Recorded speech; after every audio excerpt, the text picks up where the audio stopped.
कानून पारित हुआ, जैसा कि 1 सितंबर 2025 को माननीय सर्वोच्च न्यायालय ने एक निर्णय दिया कि जो लोग टीटी नहीं है वे 2 वर्षों के भीतर टीटी पास कर ले, अन्यथा वे सेवा से बर्खास्त कर दिए जाएंगे। प्राथमिक स्कूलों में किसान के बच्चे पढ़ते, गरीब के बच्चे पढ़ते, मजदूर और मजलूम के बच्चे पढ़ते हैं। भारत की आत्मा गांव में बसती है और भारत की आत्मा इस देश का किसान है, इस देश का मजदूर है, इस देश का मजलूम है। और भारत की आत्मा बड़ी उम्मीद भरी नजरों से देश के शिक्षा मंत्री और देश के प्रधानमंत्री आदरणीय नरेंद्र मोदी से गुजारिश करने के लिए खड़ी है। जनता चाहती है कि गांव में गरीबों के बच्चों को शिक्षा देने वाली संस्था बचे। जब शिक्षक ही नहीं रहेगा तो किसान के बेटे को कौन पढ़ाएगा? मजदूर का बच्चा कहाँ पढ़ेगा? गरीब का बच्चा कहाँ पढ़ेगा? मजलूम का बच्चा कहाँ पढ़ेगा? दलितों और पिछड़ों के बच्चे कहाँ पढ़ेंगे? पूरे भारत की जो तकदीर है, उस तकदीर के सामने सुप्रीम कोर्ट का 2025 का फैसला, 1 सितंबर का फैसला एक बड़ा कुठाराघात है। हम इस फैसले को बदलने के लिए निर्णायक लड़ाई लड़ने को तैयार हैं। मित्रों, जैसे ये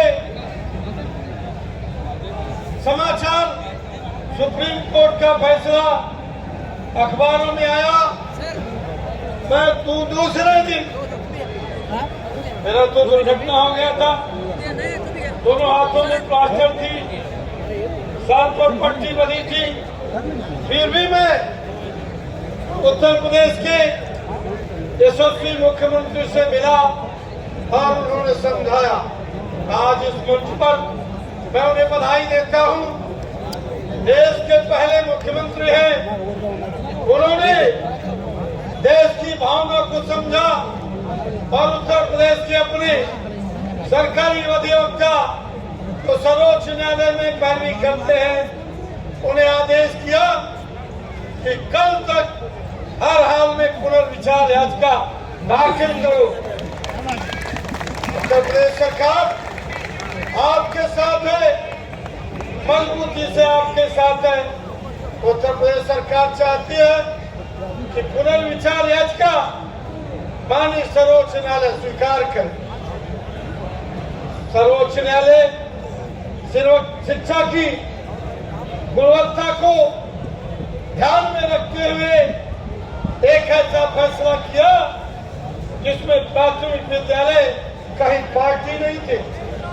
देश के किसी भी राज्य का प्राथमिक विद्यालय का शिक्षक और उनका संगठन माननीय सर्वोच्च न्यायालय नहीं गया गए थे।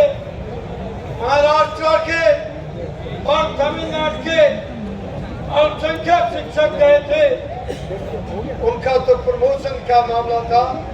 आपका तो मामला सुप्रीम कोर्ट में विचाराधीन ही नहीं करता।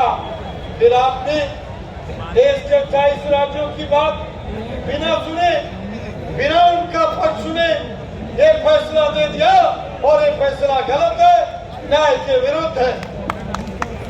नैतिक न्याय का सिद्धांत कहता है कि कोई भी हो, न्यायालय बिना उसका पक्ष सुने कोई फैसला नहीं दे सकता। मैं माननीय सर्वोच्च अदालत से कहना चाहता हूं, देश के प्राथमिक शिक्षकों का कोई विषय सर्वोच्च न्यायालय में विचाराधीन नहीं था। आपने बिना हमें सुने, बिना देश के प्राथमिक शिक्षकों का पक्ष सुने। आपने संविधान के आर्टिकल 142 के तहत ऐसा फैसला दे दिया जो देश के लिए आत्मघाती है, जो आत्मनिर्भर भारत के लिए घातक है। हम ऐसे फैसले के विरुद्ध न्यायालय में पुनर्विचार याचिका तो दाखिल किए, लेकिन साथ ही साथ देश के संसाधन मंत्री से अपील करते हैं और आपको बताते हैं एक शिक्षक 50 वर्ष की सीमा पार कर गया है और अब आप चाहते हो कि 50 वर्ष की सीमा जिसने पार कर लिया वो टीटी पास करे, ये संभव नहीं है, ये व्यवहारिक रूप से उचित नहीं है। आपको बताना चाहता हूं, अभी गुजरात हाई कोर्ट के में जजों की भर्ती का इम्तिहान हुआ था। कुल 180 डिस्ट्रिक्ट जज और सीनियर वकील मिला के इम्तिहान में बैठे थे और सभी के सभी जज साहिबान उस परीक्षा में फेल हो गए। हमारा शिक्षक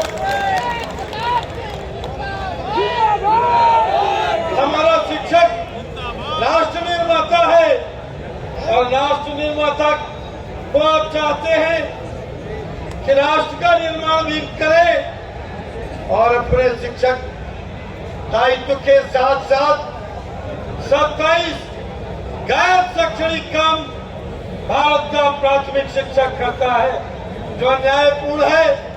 जब सारा दिन प्राथमिक शिक्षक SIR का फॉर्म बांटेगा, जब प्राथमिक शिक्षक देश का पोलियो ड्रॉप पिलाएगा, तब इस देश का प्राथमिक शिक्षक बाल गणना करेगा, करेगा और इस देश का प्राथमिक शिक्षक BLO ड्यूटी करेगा।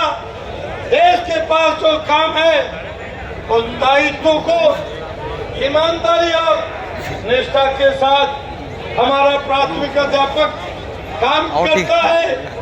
पढ़ने को तो उसको मौका सरकार साहिबानों आप देते रही। अपनी जिम्मेदारी, सारी जिम्मेदारियां शिक्षक अपना राष्ट्रीय दायित्व और कर्तव्य समझकर करता है, फिर भी आप शिक्षकों को 50 वर्ष की उम्र में पढ़ाना चाहते हैं। ये सुरेश भाई आए हैं, बहुत अच्छे अध्यापक हैं। मैं इनके विद्यालय में गया हूँ आजमगढ़ में। इनका विद्यालय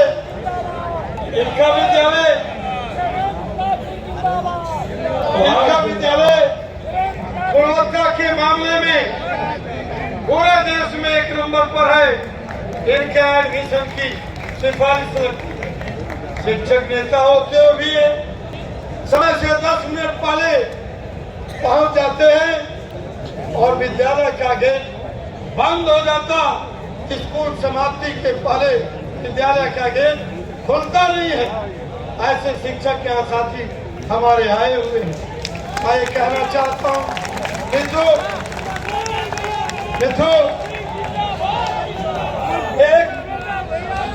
भाई शांत हो जाइए, शांत हो जाइए।